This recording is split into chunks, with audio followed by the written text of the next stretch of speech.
Hi hello welcome to social post TV. ఈ రోజు మన ముందు సీనియర్ జర్నలిస్ట్ బత్తుల ప్రసాద్ గారు ఉన్నారు. Sir hi sir. Hi sir, ఇప్పుడు మొత్తం పాన్ ఇండియా మూవీ ట్రెండ్ నడుస్తుంది. అంటే పాన్ ఇండియా అనేది ఇప్పుడు ఉన్న పదమా, అంటే ఇప్పుడు వచ్చిన ట్రెండా, అప్పుడు స్టార్లు ఏమన్నా అసలు ఇలాంటి ట్రెండ్ ఏమన్నా తీసుకొచ్చిందా? ఇంతకుముందే ఈ పాన్ ఇండియా అనే పేరు లేదు, కానీ ఇంతకుముందే ఈ కల్చర్ ఉంది. మరి ముఖ్యంగా మన సూపర్ స్టార్ కృష్ణ గారు డేరింగ్ అండ్ డాషింగ్ హీరో అని పేరుంది కదా. 1971లోనే కేఎస్ఆర్ దాస్ దర్శకత్వంలో మోసగాళ్లకు మోసగాడు అనే సినిమా తీశాడు. ఆ సినిమా 127 దేశాల్లో రిలీజ్ అయింది. ఇప్పుడేంది ఇక్కడ మన ఇక్కడిక్కడనే చేసుకుని కాదంటే మహా అయితే ఒక 4 దేశాల్లో అంతే రిలీజ్ చేసి పాన్ ఇండియా వరల్డ్ ఫేమస్ అంటారు. ఇది ఎప్పుడో కృష్ణ గారు అప్పట్లో 71లో చేశాడు ఆయన. అసలు ఆ సినిమా అదే కౌబాయ్ సినిమా. కౌబాయ్ అంటే ఆవుల కాసేవాడు, ఆవుల కాపరి. ఆవుల కాపరి. ఆ కాలంలో అడవిలో ఆవులను తీసుకొని పోయి వాటిని వీళ్ళు గుర్రం మీద పోయి వాటిని పులులు సింహాలు తినకుండా కాపలా కాశారు. ఆవులు మేస్తుంటే దాని చుట్టూ గుర్రం వేసుకుని దిగాలో వాళ్ళ చేతిలో ఒక గిన్నె ఉండేది. అది ప్యాషనేట్ అయింది.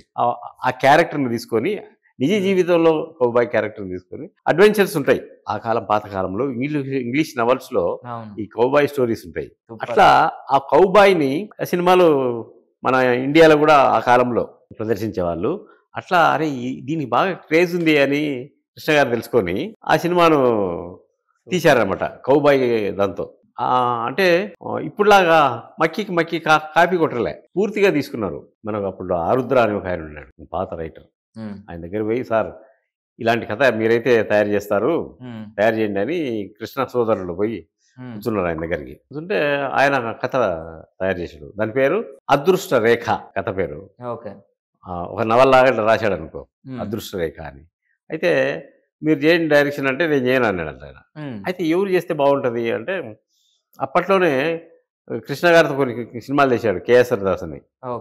ఆయన మంచి డైరెక్టర్ అనమాట. ఇట్లాంటి సాహసాలు ఎన్ని చేయాలంటే ఆయనే. అప్పుడు ఈ సినిమా స్టార్ట్ అయింది అనమాట. కేఎస్ఆర్ దాస్ సినిమా 1971లో సినిమా స్టార్ట్ అయింది. స్టార్ట్ అయినప్పుడు మొట్టమొదటిసారిగా థార్ ఎడారి, రాజస్థాన్లోని థార్ ఎడారిలో ఈ సినిమా షూటింగ్ జరిగింది. అక్కడ కూడా చాలా విశేషాలు ఉన్నాయి, చాలా సాహసాలు ఉన్నాయి. థార్ ఎడారిని మొట్టమొదటిసారిగా తెలుగు ప్రేక్షకులకు చూపించిన సినిమా మోసగాళ్ళకు మోసగాడు. ఆ థార్ ఎడారిలో షూటింగ్ చేసిన మొట్టమొదటి తెలుగు సినిమా కూడా ఇదే, మోసగాళ్ళకు మోసగాడు. అక్కడ ప్రైవేట్ గుర్రాలు లేవంట. దాంట్లో కౌబాయ్ అంటే గుర్రం మీద పోవాలి. ఆల్రెడీ కృష్ణ గారు మద్రాసులో శిక్షణ తీసుకున్నాడు, గుర్రాలు హార్స్ రైడింగ్ చేసుకొని. అక్కడ పోయి అక్కడ ఉండే రాజస్థాన్ లోకల్ గుర్రాలను తీసుకున్నారంట. తీసుకొని ఆ ఇసుకలో గుర్రం ఎక్కాడంట మనోడు. గుర్రం ఎక్కి కూర్చుంటానే అది బెదిరిందో మరి ఏమైందో తెలియదు, వేగంగా వెళ్ళిపోయిందట. ఈయన గట్టిగా పట్టుకున్నాడు కానీ ఒకసారి పోయిన తర్వాత విదిలించిందంట. విదిలించి కింద పడ్డాడు. అంటే ఇసుక కాబట్టి ఏం ప్రమాదాలు జరగలేదంట. ఇలాంటి విశేషాలు చాలా ఉన్నాయి అనమాట. అక్కడ పోలీసు గుర్రాలు అన్నీ వాడారు.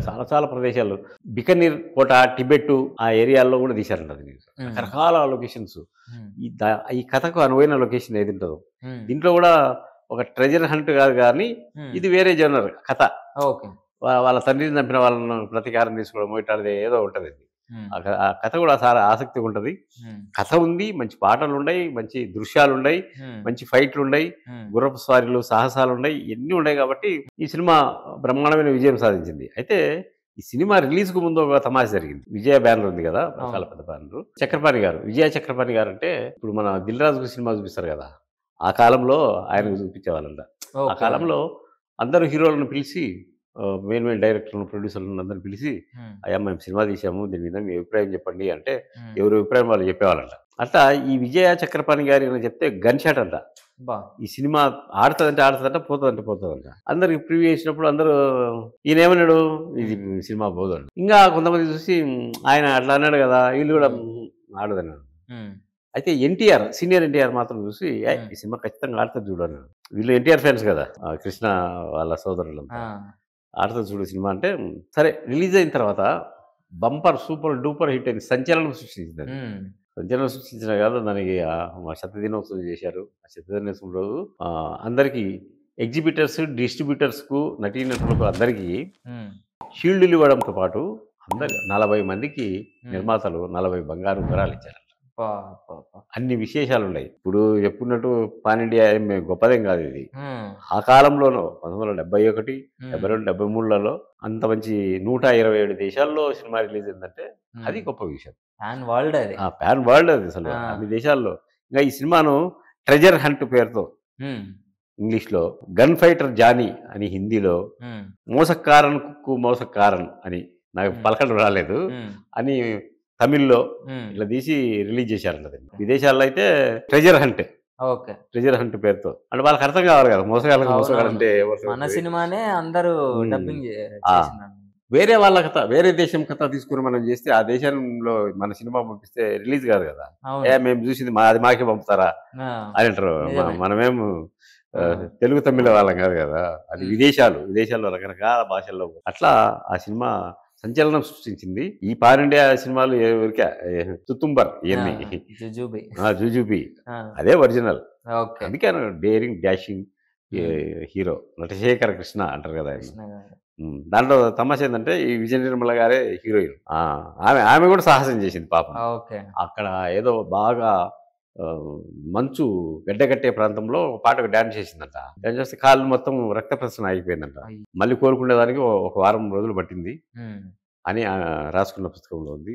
ఓకే. దీని గురించి మోసగాడు గురించి రాసిన పుస్తకంలో కూడా ఉంది ఇది. ఉమ్, కాబట్టి మనకు అప్పుడే చరిత్ర ఉంది. అప్పటికి ఇంకా ఇప్పుడు ఈ టెక్నాలజీ లేదు కదా. అవును. గ్రాఫిక్స్, ఆ, డిఐ, అవునవును. ఇవన్నీ అప్పుడంతా మాన్యువల్. విఎస్ఆర్ స్వామి గారు ఆయన టాప్ #1 ఫోటోగ్రఫర్. ఓకే. మన తెలుగు వాడే.